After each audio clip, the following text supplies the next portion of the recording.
Without objection, the clerk will report. The Senator from South Carolina, Mr. DeMint, proposes amendment number 1367.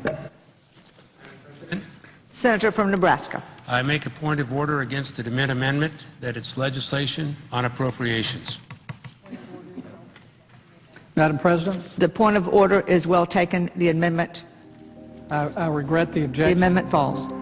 The people began asking themselves, why couldn't there be an audit of the Federal Reserve? The Fed has never once been audited. In the whole period of time, in the almost 90 some odd years that the Fed has been around, the most powerful agency and independent agency, it has never once been audited. This is an absolute crime against the freedoms of this country. Do you think it would cause problems for the Fed or for the economy if that legislation was to pass? My concern about the legislation is that if the GAO is auditing not only the operational aspects of our programs and the details of the programs, but is making judgments about our policy decisions, that would effectively be a takeover of monetary policy by the Congress. Is that your position, that this bill, if it were to be passed, would interfere directly with interest rates, setting interest rates? If we were to raise interest rates at a meeting and someone in the Congress didn't like that and said, I want the GAO to audit that decision, wouldn't that be viewed as an interference? I wouldn't think so. This is just reviewing it, and you can do what you want. The Federal Reserve has never been subjected to an outside audit. And if you audit them, it's very likely that Greenspan, Bernanke, and Volcker might all go to jail. It was announced earlier today, that there will be a hearing on H.R. 1207, the bill to audit the Federal Reserve Bank. This will be the first independent audit in the Federal Reserve's 96-year history, and it's long overdue.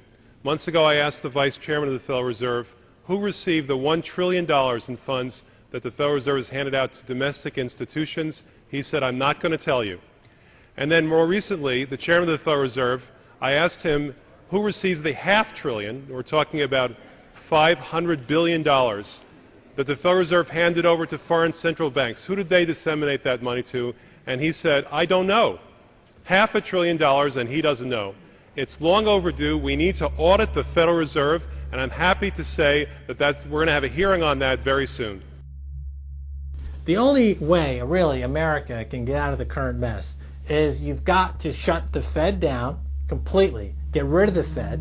You've got to put the money printing mechanism back under the roof of the federal government instead of outsourcing it to the Fed. Why were the bank's front men, Alan Greenspan and Ben Bernanke, all over the news saying that they were above the law? What is the proper relationship, what should be the proper relationship between a chairman of the Fed and a president of the United States? There is no other agency of government which can overrule actions that we take. What the relationships are don't frankly matter.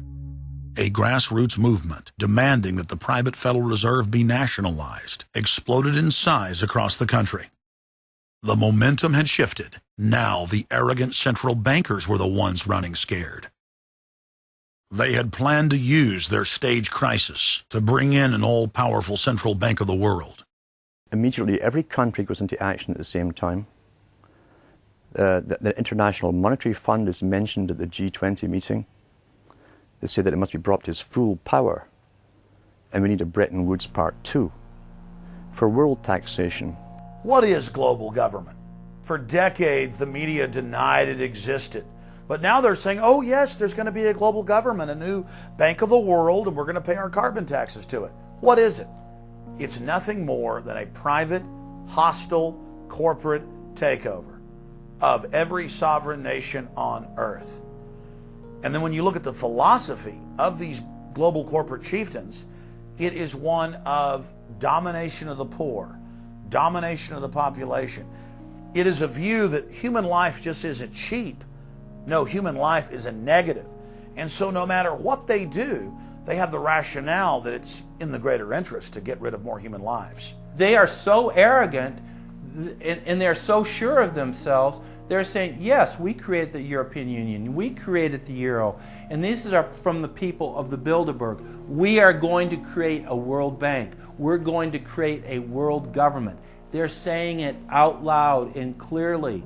Suddenly, across the planet, their regional front banks had been identified by sovereign populations as the illegitimate shadow governments that they are. The controllers had moved too quickly and revealed their hand. Populations around the globe were seeing through the establishment's facade, past the puppet governments, and to the global architects that were pulling their strings. Where are the American people? Why have they lost their dignity? What is stopping them from speaking out? Why have they become little mice that follow Pied Pipers? How can they look up to these pathetic politicians?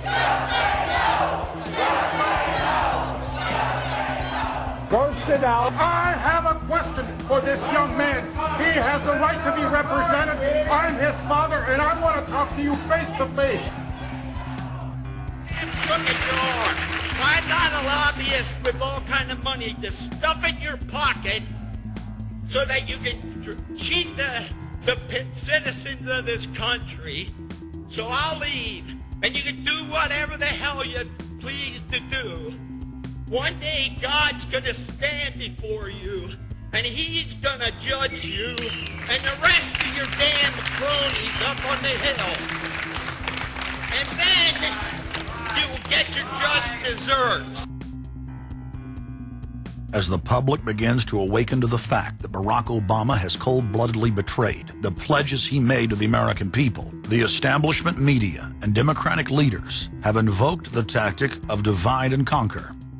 I think they're astroturf. You be the judge of carrying swastikas and symbols like that to a town meeting on health care. An overwhelming portion of the intensely demonstrated animosity toward President Barack Obama is based on the fact that he is a black man.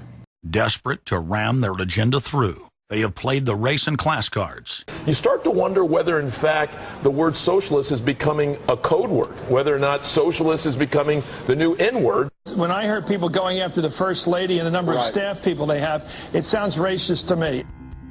It is essential that the establishment play the population off against each other, along the lines of Republican, Democrat, liberal, conservative, black and white. As long as the people are fighting with each other, they can never get together and remove the corporate dictatorship that has criminally seized power through the national security state. Just as George W. Bush betrayed his foolish followers, so must Obama, because his only allegiance is to his offshore masters. President Obama today nominated Ben Bernanke for a second four-year term as Federal Reserve Chairman. The president called his actions on the global financial crisis bold and out of the box. As an expert on the causes of the Great Depression, I'm sure Ben never imagined that he would be part of a team responsible for preventing another. But because of his background, his temperament, his courage, and his creativity, that's exactly what he has helped to achieve. And that is why I am reappointing him to another term as Chairman of the Federal Reserve. So Obama has made it quite clear by his actions, never mind his words, his actions, as to who owns him, who he works for, and who he serves. And it's not the American people. It is so obvious to anyone paying attention that the President of the United States is not the real person in control. Whether it is Gerald Ford or Jimmy Carter or Ronald Reagan or Clinton or Bush, Obama is no different. And to think that he is an independent figure is just crazy. And as Franklin Delano Roosevelt said, presidents are selected, they are not elected. Obama pledged that he would end NAFTA and GATT, and has since fought to expand both of them. Obama promised that he would have the most transparent administration ever, and he is already more secretive than Bush and Cheney ever were, even making it a secret who visits the White House. I can make a firm pledge. If your family earns less than $250,000 a year, if you make less than $250,000 a year, if you are a family making less than $250,000 a year, You will not see your taxes increased a single dime. you will not see your taxes